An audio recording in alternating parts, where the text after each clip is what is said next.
What's going on, guys? Welcome back to GTA 5. I recently posted a how to drift video here on the Los Santos Tuners update, and I told you guys if that video got 150 likes, I would post the entire build on my favorite drift car. So here we are in the S2000. This is hands down my favorite car from the entire update and the one that I choose every single time I go drifting on this game now. One of the reasons for that is because it seemed to always have low grips on it. It didn't have that issue where cars were losing low grips when you come into a new lobby or like if you sign off the game and load in. But it seems like it doesn't have low grips on it right now. So I was going to tell you guys that that was a huge feature of this car, but it seems like maybe the glitch has happened here. So other than that though, guys, this really is, in my opinion, the best drift car. It's the most slidey, it holds the most angle, and it holds the longest drifts too. So we're gonna go through the entire build here in the mod shop so you guys can copy the build down exactly if you want to, or just take some of the parts.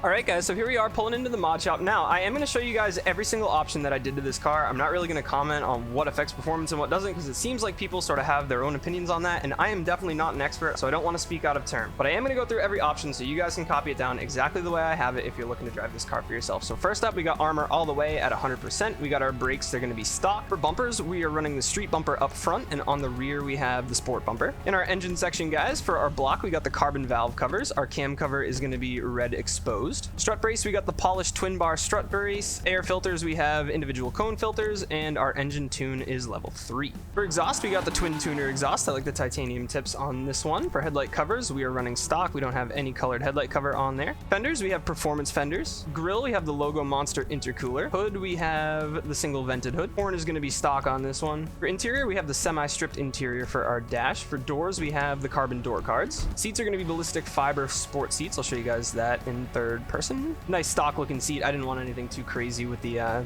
red harnesses or the green harnesses. And for steering wheel, we have the Sprint lightweight. For lights, we got xenon lights. No neons on this one. No livery either for a nice clean paint job. Loss and theft happen automatically. For mirrors, we have the stock mirrors. Our plate is blue on white number 2. Respray, our color is going to be in the metallic section, and it's going to be graphite primary and secondary. Our trim color is dark steel. Accent color is going to be ice white, and no crew emblem on this one. Our roof is the classic hardtop. Keep in mind, if you do want to leave it stock, you have the convertible feature. For splitters, we have the carbon splitter up front. Spoiler, we have the primary ducktail. Now, this is one thing I can say does affect performance, and I know I said I wasn't going to comment, but I did add a spoiler, and the reason for that is because there really isn't enough traction on this car. Even when you're drifting, it straight up doesn't go up hills. It feels like it's on ice. It just spins the rear tires. So adding a spoiler actually was pretty helpful in making this a more drivable car. Now, obviously, if you want the car to be more slidey and hold more angle, you can take the spoiler off. It drifts really well like that. In fact, I was running no spoiler on this build in the how to drift video. So this is one of the parts that I think you can kind of go either way on. I personally change depending on what line I'm doing, but I like it a little bit better for freestyling and driving around on the road with the spoiler. Sun strips, we have the secondary sun strip up there. You can run primary too. They're the same color. Suspension's all the way low, both in here in the mod shop and in the interaction menu. We run the lowered suspension as well. For transmission, this is another one that I sort of changed. So I have the sports transmission on, but sometimes if it's a slower line, I'll actually go back down to the street transmission.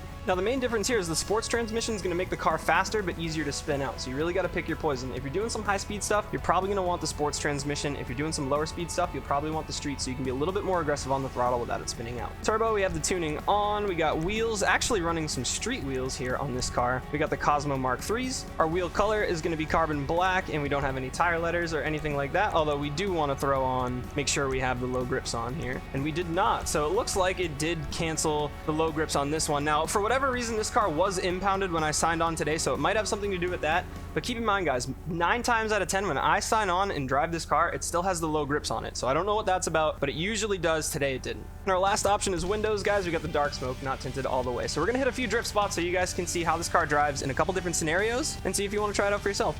All right, guys, so spot number 1 for the S2K today is going to be at the Observatory. Here it is on the map if you guys are looking for that. And one of the reasons I like this line is because unlike LSIA, this is a lot of longer corners and more elevation changes. So the first time I showed you guys this car, it was in the how to drift video, and we were in that hangar, and it's a pretty tight flat spot. As much as I love it, there's really not a lot of long drifts or elevation changes, and this line is kind of the opposite. And I wanted to show you guys that in the S2K, you really can link these longer corners and make them work into nice long drifts if you're patient and work on mixing the techniques in that video, and you can get some really nice slides out here. So this is going to be line number 1. Definitely not for the faint of heart. It's definitely a tougher one, but as you guys can see, you can link and transition really well in this car if you know what you're doing. So Oh, baby, that was close. That's line number 1 at the Observatory. All right, guys, so here we are at spot number 2. Let me show you where we're at on the map in case you don't know the golf course. But I chose this spot specifically so I could show you this trick. Check this out.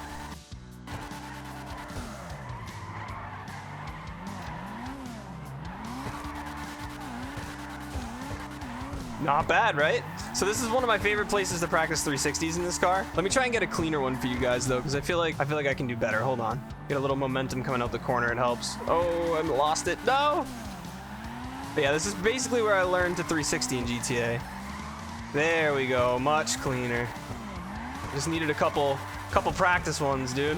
One more for the boys, dude. One more for the road. I got you guys. Ready? I got you guys. See if we can make this the cleanest one yet. Here we go. Ultimate 360. Little momentum. There we go.